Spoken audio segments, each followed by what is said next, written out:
মন্ডলঘাট চৌরঙ্গি এলাকাতে উপরে রয়েছে বিশাল আম গাছ, আর সেই আম গাছ এই মুহূর্তে সরানোর কাজ কিন্তু চলছে। আমরা এই মুহূর্তে রয়েছি মন্ডলঘাট চৌরঙ্গি এলাকায়।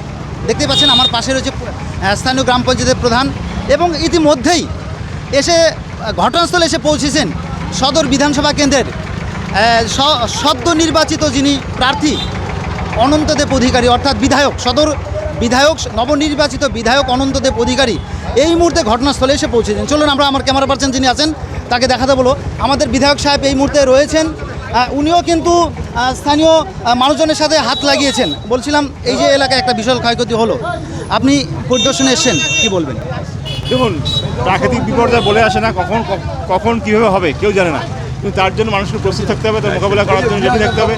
ধরুন এনডিআরএফের টিম বিডিও অফিসে বলেছি, সকালবেলা বিডিও অফিসে লোক পাঠিয়েছে, বিভিন্ন জায়গায় কাজ করতেছে তারা, এবং আমাদের অঞ্চল থেকে কাজ করতেছে। আশা করি এক দেড় ঘন্টার মধ্যে রাস্তা ক্লিয়ার হয়ে যাবে। এই যে সাধারণ মানুষের অনেকটা ক্ষয়ক্ষতি হলো, কারো ঘর ভেঙেছে, কারো গাছপালা ভেঙেছে, কারো ঘরের মধ্যে এখনও চাপা অবস্থায় রয়েছে গাছপালা। দেখুন, এটা এই যে আমি যা পরিদর্শনে দেখলাম, যেভাবে ক্ষয়ক্ষতি হয়েছে, একটু সময় লাগবে পরিষ্কার করতে। তাছাড়া আমাদের যে টিমে আছে লোকসংখ্যা সীমিত, এবং আমার পার্টির কর্মীরা যেভাবে কাজ করতেছে তাদের এবং আপ্লুত, তাদেরকে ধন্যবাদ দেয়। তারা এই সকাল থেকে যেভাবে পরিশ্রম করতেছে, এখন ধন্যবাদ দেওয়ার জন্য এরাও কর্মীরা সবাই কাজ করতেছে। বলছিলাম ইতিমধ্যে দেখা গেলো আপনিও হাত লাগিয়েছেন, ব্যাপারটায় কিছু করার নেই, জনগণের সেবাই কাজ, সেবাই ধর্ম সেবাই কাজ। এই রাস্তা বন্ধ করে দেবে, রাস্তা বন্ধ কাজ করে খুব শীঘ্রই হয়ে যাবে কাজ নাকি? পুরো এক দেড় ঘন্টার মধ্যে রাস্তা ক্লিয়ার হয়ে যাবে। সব উদ্ধারকারী টিম কি ইতিমধ্যে পৌঁছে যায়? সিভিল ডিফেন্স থেকে শুরু করে সব পৌঁছে গেছে একদম ইয়ের থেকে। আপনার কোয়ানিপাড়া মোড় থেকে পুরো রাস্তা গাছ পড়েছে, বিভিন্ন জায়গায় কাজ কাটতেছে। আমি সব দেখে আসছি, কোয়ানিপাড়া মোড়ে একটা বড় গাছ পড়ে আছে, ওটা কাটার জন্য লোক আসছে। এলাকাবাসীদের উদ্দেশ্যে কি বলবেন? যে আপনার শান্ত থাকুন, ধৈর্য ধরুন, সব ঠিক হয়ে যাবে। ধন্যবাদ। সরাসরি আমরা শুনলাম সদর বিধায়ক বললেন, উনিও প্রধান সাহেবের মুখ থেকে আমরা শুনবো, কি বলছেন? শোনেন, বিধায়ক আসেন, বিধায়ক নিজে হাত লাগিয়েছেন। বিধায়ক নিজে হাত লাগিয়েছেন, যেহেতু পরিস্থিতি খুবই খারাপ, সব দিকে খবর দেওয়া হয়েছে, বিধায়ক চলে আসছে, এবং আমাদের যে বিডিও অফিসেও খবর দেওয়া হয়েছে, আর আমাদের অঞ্চল নেতৃত্ব যারা আছে সবাই এসছে, এবং পঞ্চায়েত প্রতিনিধি যারা সবাই সব দিক দিয়ে সহযোগিতা করতেছে, এবং স্থানীয় যারা পরিস্থিতি খুব শীঘ্রই কি স্বাভাবিক হবে? স্থানীয় বিশিষ্ট ব্যক্তি যারা আছে তারাও হাত লাগিয়েছে, পরিস্থিতি অতি সত্ত্বর স্বাভাবিক হয়ে যাবে।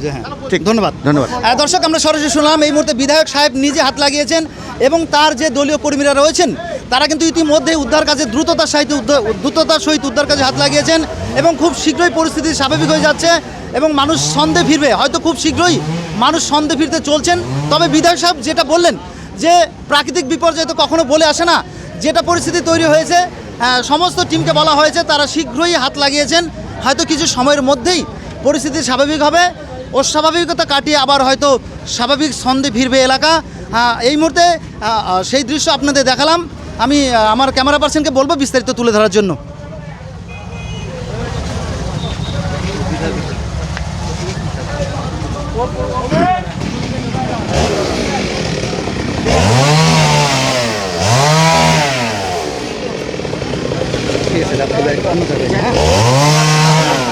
আমার গাড়িটা দাঁড়ায়